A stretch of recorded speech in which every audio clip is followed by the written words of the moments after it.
Assalamualaikum warahmatullahi wabarakatuh. Salam sejahtera untuk kita semua. Perkenalkan, nama saya Faisal Imron dengan NIM 201191 sebagai moderator pada perkuliahan Patofisiologi Sistem Muskuloskeletal.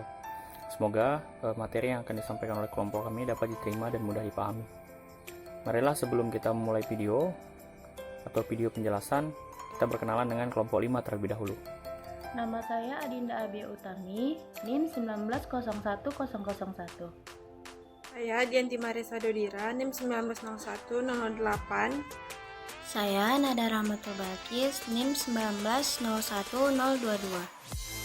Saya Resi Oktama Radiwan, NIM 1901030. Saya Vino Pratiwi, NIM 1901038. Perkenalkan, nama saya Dona Nelda Anggraini, NIM 201190. Nama saya Nabila Indasari dengan NIM 21196. Kita masuk ke bagian yang pertama, yaitu pengertian tentang patofisiologi, etiologi, dan sistem muskuloskeletal. Patofisiologi. Patofisiologi merupakan ilmu yang mempelajari tentang gangguan fungsi pada organisme yang sakit, yang meliputi asal penyakit, permulaan perjalanannya, dan akibat dari suatu penyakit tersebut. Etiologi. Etiologi merupakan stadium mempelajari tentang sebab atau asal muasal dari suatu penyakit atau gangguan kesehatan.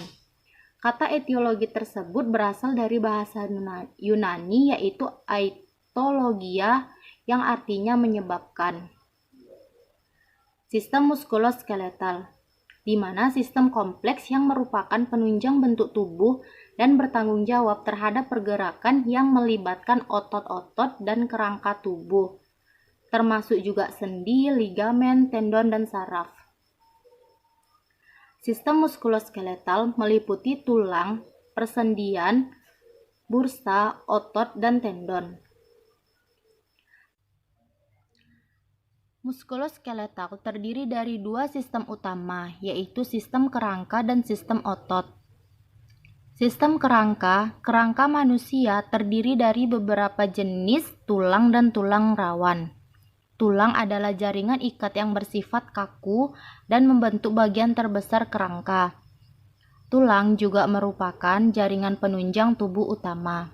Tulang rawan atau cartilage adalah sejenis jaringan ikat yang bersifat lentur dan membentuk bagian rangka tertentu, seperti cartilage costalis. Perbandingan antara tulang dan tulang rawan dalam kerangka berubah seiring bertambahnya usia. Semakin muda usia, maka semakin besar bagian tubuh kerangka yang merupakan tulang rawan. Sistem otot. Otot merupakan jaringan tubuh yang memiliki kemampuan untuk berkontraksi. Terdapat 3 jenis otot yang ada dalam tubuh manusia. Yang pertama itu ada otot rangka atau skeletal, yang kedua ada otot polos serta otot jantung. Otot rangka ini secara normal tidak berkontraksi tanpa rangsangan sistem saraf, sedangkan otot yang lain akan berkontraksi tanpa rangsangan saraf, tapi dapat pula dipengaruhi oleh sistem saraf. Oleh karena itu, sistem saraf dan otot merupakan sebuah kesatuan sistem yang bekerja secara berkaitan.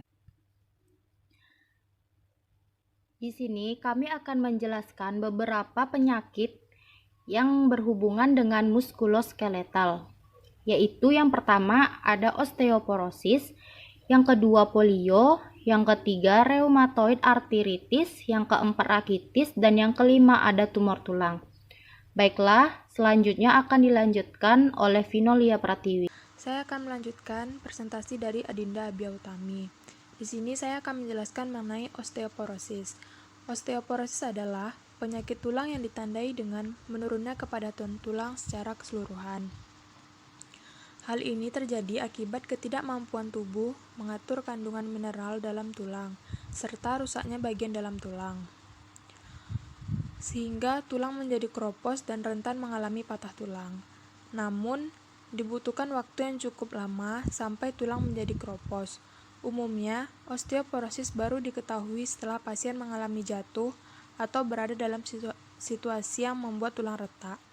Cedera yang umum terjadi yaitu ada retak tulang pergelangan tangan, pinggul, dan tulang belakang.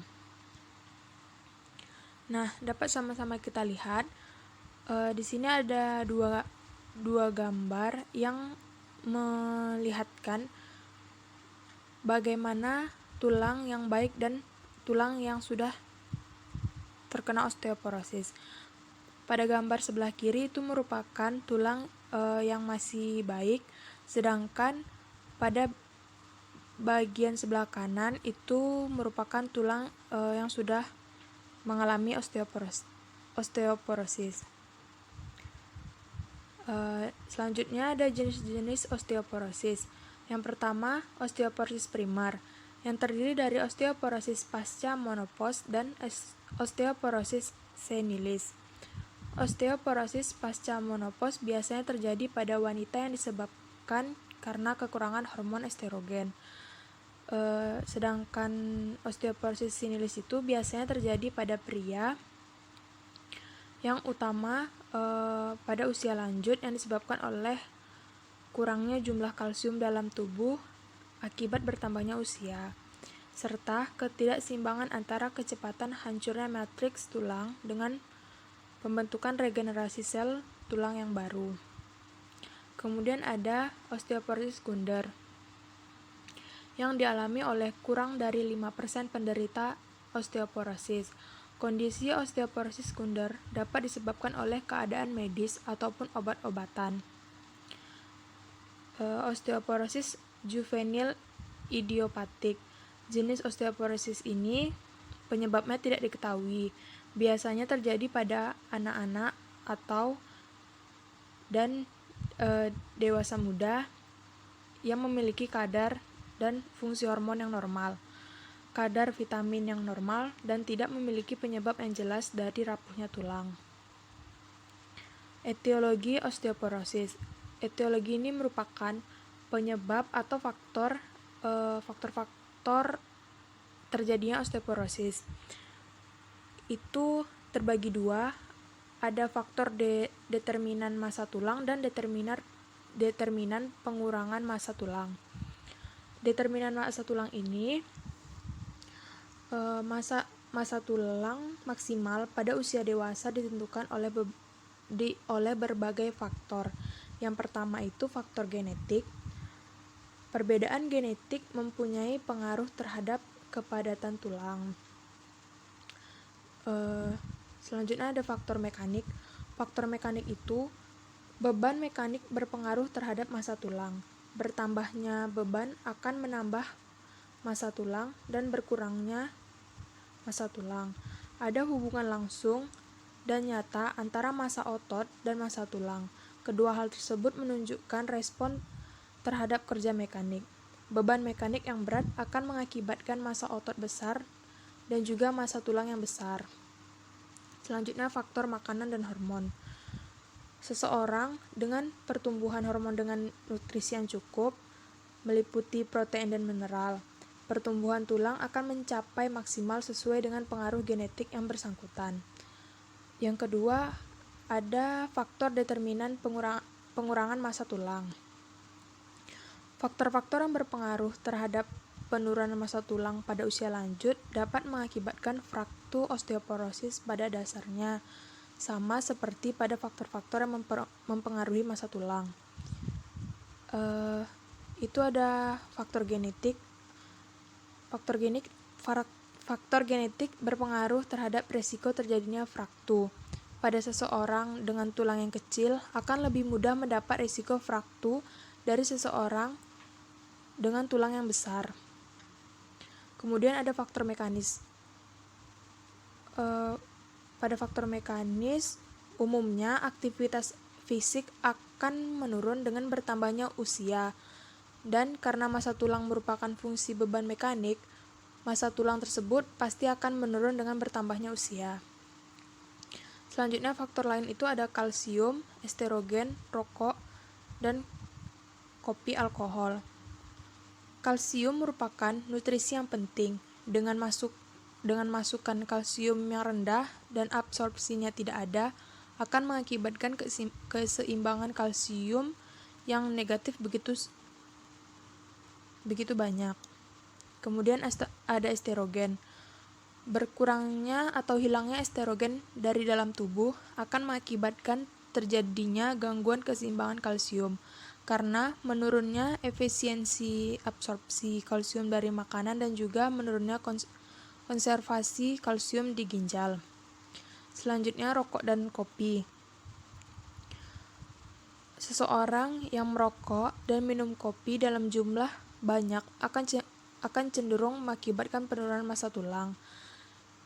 Lebih-lebih bila disertai masukan kalsium yang rendah. Mekanisme pengaruh rokok terhadap penurunan massa tulang tidak diketahui. Akan tetapi, kafein dapat memperbanyak ekresi kalsium melalui urin maupun tinja. Yang terakhir ada alkohol. Individu dengan mengkonsumsi alkohol yang banyak mempunyai kecenderungan masukan kalsium yang rendah, disertai dengan ekskresi lewat urin yang meningkat. Mekanisme yang pasti belum diketahui. Atau fisiologi osteoporosis, di mana terjadi ketika telah memasuki tahapan menopause yang berakibatkan osteoblas makin sedikit diproduksi. Terjadilah ketidakseimbangan antara pembentukan tulang dan kerusakan tulang, yang menyebabkan osteoklas menjadi lebih dominan dan kerusakan tulang tidak lagi bisa diimbangi dengan kerusakan tulang. Seiring bertambahnya usia, tulang-tulang semakin keropos dimulai saat memasuki menopause, di mana terjadinya osteoporosis. Nah, pencegahan osteoporosis bisa dilakukan dengan diet, dengan mengonsumsi kalsium dan vitamin B yang cukup untuk membantu kekuatan tulang. Yang kedua adalah dengan olahraga, yaitu berjalan, mendaki, jogging, naik tangga, angkat beban, tenis, dan lain sebagainya. Yang ketiga, dengan gaya hidup, mengurangi merokok dan mengurangi alkohol. Nah, ada pengobatan osteoporosis di mana dilakukan dengan diet seimbang dengan kalsium dan vitamin D, rencana latihan, gaya hidup sehat, obat-obatan jika diperlukan seperti terapi penggantian estrogen, modulator, reseptor estrogen selektif, kalsitonin, dan bifosfon. Ada polio. Polio merupakan penyakit menular yang dikategorikan sebagai penyakit peradaban, di mana polio menular melalui kontak antar manusia, yaitu virus masuk ke dalam tubuh melalui mulut ketika seseorang memakan makanan atau minuman yang terkontaminasi feses. Jenis-jenis polio. Yang pertama ada polio non-paralisis. Polio non-paralisis ini merupakan polio yang tidak menyebabkan kelumpuhan dan termasuk ringan dalam gejalanya seperti demam, muntah, sakit perut, lesu, dan sensitif. Yang kedua ada polio paralisis spinal, di mana dia menyerang saraf tulang belakang, menghancurkan sel tanduk anterior yang mengontrol pergerakan pada batang tubuh, otot, dan tungkai, di mana polio ini dapat menyebabkan kelumpuhan. Yang ketiga ada polio bulbar. Polio ini disebabkan oleh tidak adanya kekebalan alami sehingga batang otak ikut terserang. Etiologi polio. Secara serologi, virus polio dibagi menjadi 3 tipe, yaitu tipe pertama, Brunhilde, di mana tipe ini yang paling sering menimbulkan epidemi yang luas dan ganas. Sedangkan tipe 2 atau Lansing kadang-kadang menyebabkan wajah yang sporadik, sedangkan tipe 3, Leonia, menyebabkan epidemik ringan. Virus masuk melalui mulut dan hidung, berkembang biak di dalam tenggorokan dan saluran pencernaan, lalu diserap dan disebarkan melalui sistem pembuluh darah dan getah bening. Patofisiologi polio. Virus hanya menyerang sel-sel dan daerah susunan syaraf tertentu. Tidak semua neuron yang terkena mengalami kerusakan yang sama, dan bila ringan sekali dapat terjadi penyembuhan fungsi neuron dalam 3-4 minggu sesudah timbul gejala. Tanda-tanda dan gejala-gejala dari polio berbeda tergantung pada luas infeksi. Tanda-tanda dan gejala-gejala dapat dibagi ke dalam polio yang melumpuhkan atau paralitik dan polio yang tidak melumpuhkan atau non-paralitik. Selanjutnya, pencegahan dan pengobatan polio. Polio tidak dapat disembuhkan, namun bisa dicegah. Caranya dengan imunisasi, yaitu dengan pemberian vaksin yang aman dan efektif dengan vaksin polio oral atau OPV yang diberikan berulang kali. Vaksin ini akan melindungi anak seumur hidup. Rheumatoid arthritis. Rheumatoid arthritis atau yang biasa disebut rematik merupakan suatu penyakit autoimun persendian yang menyerang sendi tangan dan kaki serta melibatkan semua kelompok ras dan etnik di dunia. Beberapa manifestasi ekstraartikular yang ditimbulkan berupa nodul subkutan, gangguan pada paru-paru, perikarditis, neuropati perifer, dan vaskulitis. Selanjutnya, etiologi rheumatoid arthritis. Penyebab rheumatoid arthritis belum diketahui dengan pasti, namun kejadiannya dikorelasikan dengan interaksi yang kompleks antara faktor genetik dan lingkungan, genetik, hormon, faktor infeksi, dan faktor lingkungan. Patofisiologi rheumatoid arthritis. Patofisiologi rheumatoid arthritis ditandai dengan adanya peradangan dan hiperplasia sinovial, produksi antibodi, serta kerusakan tulang. Fase 1, interaksi antara faktor genetika dan lingkungan. Fase 2, produksi antibodi seperti RF dan CCP. Fase 3, gejala artralgia dan kekakuan sendi tanpa disertai bukti klinis artritis. Fase 4, artritis pada suatu atau dua sendi yang dapat bersifat intermiten dan disebut sebagai palindromik reumatis. Fase 5, timbulnya tampilan klasik RA. Pencegahan dan pengobatan rheumatoid arthritis. Terdapat 4 cara pencegahan dan pengobatan rheumatoid arthritis. Yang pertama melalui edukasi, yang kedua melalui latihan fisik, yang ketiga melalui pembedahan, yang keempat melalui medikamentosa. Sedangkan gambar yang ini merupakan sendi-sendi di kaki yang terserang reumatik. Selanjutnya ada rakitis.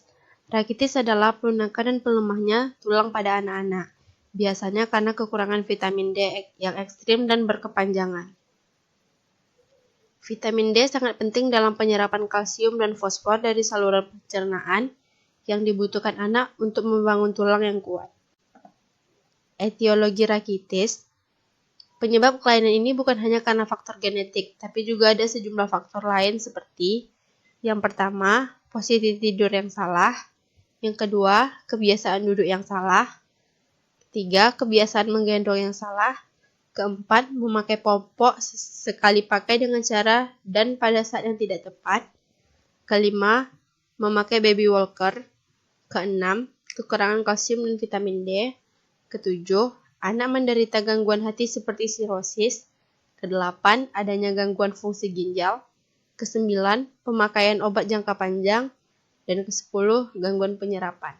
Penyebab utama rakitis yang terjadi setelah masa anak-anak ialah yang pertama itu menurunnya penyerapan vitamin D akibat penyakit.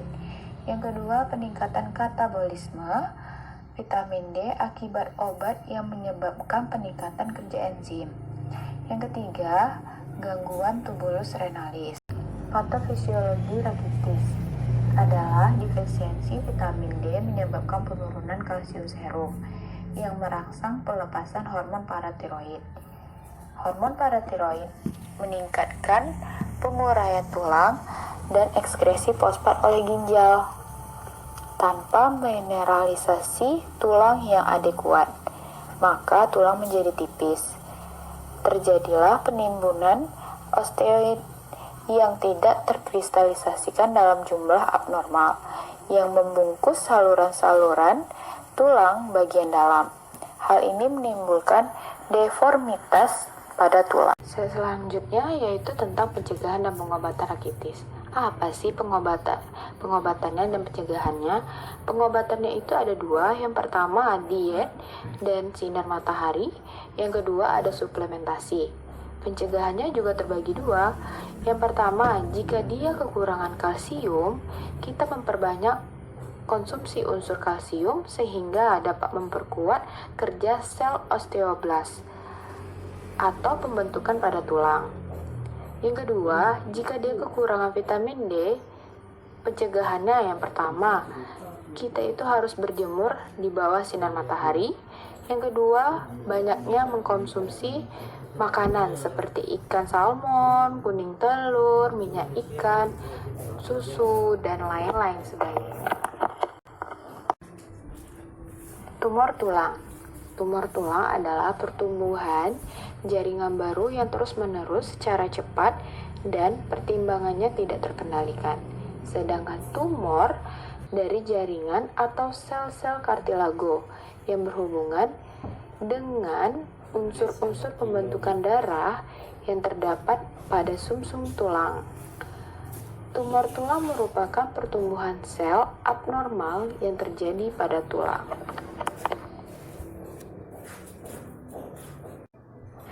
Jenis-jenis tumor tulang.